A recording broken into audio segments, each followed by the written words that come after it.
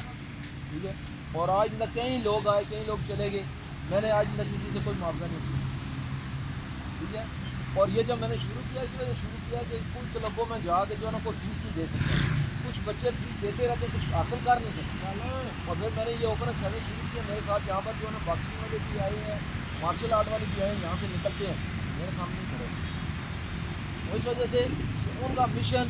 مقصد وہ یہی ہے کہ اپنی انکم بناتے ہیں، جو لوگ انکم بناتے ہیں وہ جو ہے نا سسٹم ایک چلاتے ہیں، اور پھر بعد میں جو ہے نا وہ آپ کو استعمال کرتے ہیں، جب آپ سیکھ جاتے ہیں پھر آپ کو جو ہے نا نمائندہ بنا رہے تھے، پیسے وہ کما رہے تھے، استعمال آپ کو کر رہے ہیں۔